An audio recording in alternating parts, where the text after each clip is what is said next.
morning. Welcome back into Wake Up America. So a new poll by Suffolk USA Today has President Biden and former President Donald Trump in a dead heat at 37%. But of note is RFK Jr., who takes 13% in this latest poll, which is, I'm telling you, this could be 1992 Ross Perot all over again. Joining us now, political analyst, best-selling author Mark Halperin. Mark, good morning.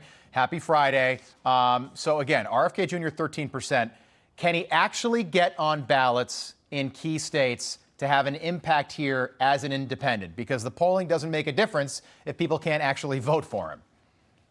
Good morning, Rob. No, he probably can't, which is why I'm still curious about two things: why pollsters keep wasting money polling RFK, and why I keep getting invited on segments to talk about these polls, measuring Mark, his support. don't say that. He's not going to get on the ballot. There's no evidence the guy, as Bill Clinton would say, could organize a two-car parade.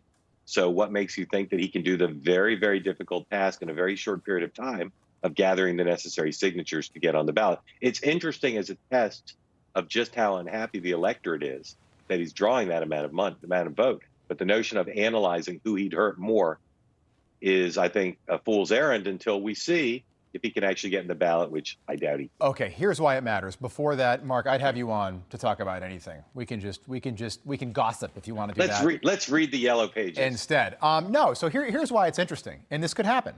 In the state of New Hampshire, we know what Joe Biden has done to New Hampshire. He doesn't want to have the first primary there. He wants to have it in South Carolina. New Hampshire has said, look, we're not going to put Joe Biden on the ballot then. What if RFK, Jay, or Marianne Williamson, or Dean Phillips, or some other independent/Democrat not named Joe Biden wins or gets like 30% of the vote in New Hampshire? Then it matters. RFK is no longer running in the New Hampshire primary because he's decided to run as an independent in the general election. So he's not any longer a threat to Joe Biden. Dean Phillips is interesting. I'm curious to see how the press treats him. So far, he's gotten decent coverage, but the Biden political machine is going to come down very hard on him. Joe Biden won't be on the ballot, but his supporters in New Hampshire, but his supporters say there's going to be a write-in.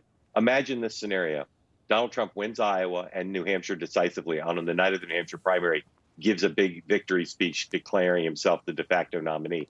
And on that same night, Joe Biden gets 60% of the vote. Dean Phillips gets 40, 70, 30, even 80, 20. That could produce Joe Biden cloistered in the White House, no speech, no victory party, because he didn't even run. But the press says this shows weakness in Joe Biden.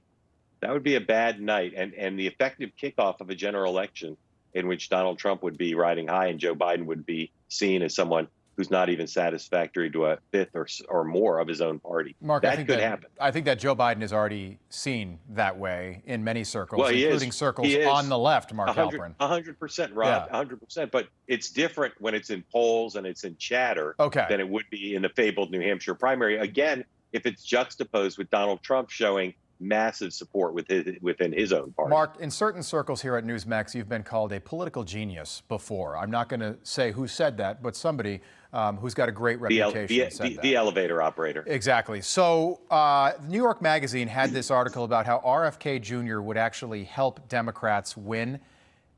Can you explain that?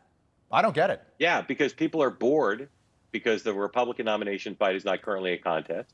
Joe Biden doesn't have a fight. People who like to write and talk about presidential politics like to make up new things. So there's a lot of analysis about who Bobby Kennedy would help or hurt. Until we see him get on the ballot, that analysis would be better spent doing Wordle. Okay. A quick one. I don't know why Kennedy's always primary people from their own party. Ted Kennedy famously did it to Jimmy Carter. Mayor Quimby did it as well. Exactly. A 1996 season of The Simpsons. Yes, I remember that. By the way, Mayor Quimby is based on Ted Kennedy. Did you know that? That's why I brought it up. You didn't know that. Okay. So basically, Ted Kennedy primaries Jimmy Carter, and you know, they have this odd moment at the 1980 Democratic Convention. Ted Kennedy wounded. The hostage crisis, 444 days, hurt Jimmy Carter as well. But Ted Kennedy wounded Carter among Democrats. Without a doubt. Does RFK have that effect now, even if he's not on the ballot? Another Kennedy. No.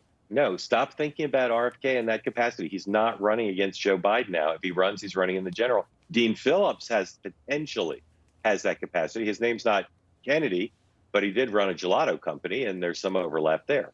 Yes, no one knows Dean Phillips, though. Everybody knows RFK Jr. And RFK, out of all the, I think he's one of 11. He looks the most like his famous father. who was shot before the '68 election. Mark, Dean stop! Phillips' Don't cut me grandmother- off, Mark. I'm in the middle of something here. Do you know who Dean Phillips' grandmother was? No. Dear Abby, the advice columnist. You know what? I actually have read that. Yes, I did see that. Isn't that interesting? My mom. Yeah. Again, it's her birthday today. You know my mom. I do. Happy birthday, Mom. Loves Dear Abby. All right, quick question, Mark. Let's talk about Kevin McCarthy, Speaker Emeritus now. Any insight into what's next for him? Well, there's some Republicans who would like him to kind of keep the fundraising portfolio. He's got relationships with donors around the country. He's been a prodigious fundraiser for the party. And so he could step into that role and free up Speaker Johnson to do other stuff. I don't know whether he's interested in that, but that's one option. There's speculation he'll retire, but I think he's hanging around the hoop. I think he's thinking maybe there's another chapter here. So I suspect he'll, like Nancy Pelosi, be Speaker Emeritus and hang around and give advice. And again, it certainly will help out in fundraising, even if he doesn't take it over. Mark, I disagree. I think this is his last term in Congress, and now it's time to get paid. Maybe. But he'll serve out the term. Yeah. All right, Mark Halperin, appreciate it. Have a great weekend, my friend. Thank you. Good to see you.